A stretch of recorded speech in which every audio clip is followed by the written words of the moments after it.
fået den downloadet her, så starter jeg med at extract den, og til det, så bruger jeg programmet der 7-Zip.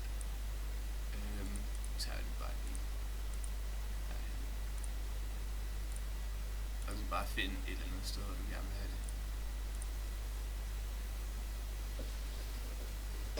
Og så vender man sådan bare lige på, det bliver extract.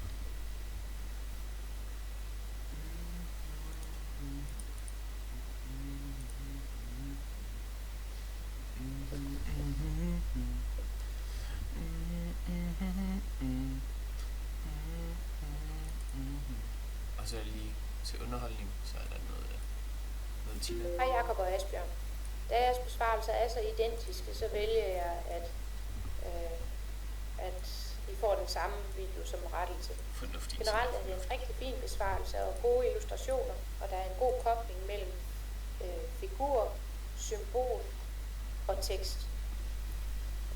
I har fuldstændig styr på notation, så det ser rigtig godt ud, og så regner jeg rigtigt. Og det vil sige, at de ting, jeg vil kommentere, det er nogle små ting.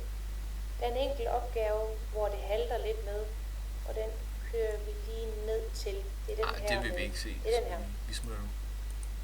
Okay, så finder vi der, hvor vi har extract til.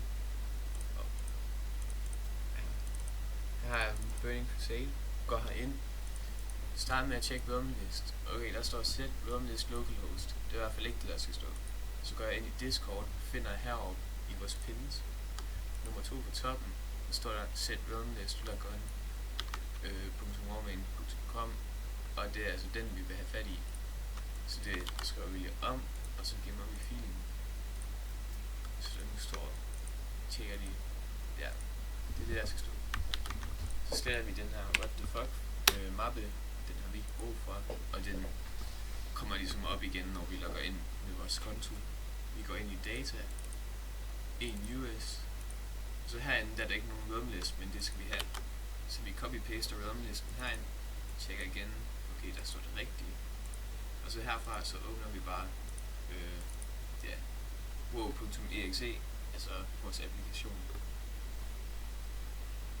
Og det kan godt lige tage noget tid første gang. Fordi jeg kommer ned op med sådan, der er et trailer, og man skal accept. Så man kan bare trykke escape, og så kan man gå i gang med at acceptere. Jeg ved godt, der er sort skærm. Okay, så jeg skriver bare mit username, jeg har lavet inde på warmain.com. Jeg skriver koden.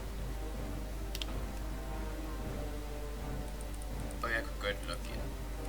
Så vælger jeg serveren Outland, men der er så ingen kø på 2.777 personer. Så sådan er det. Men det virker i hvert fald.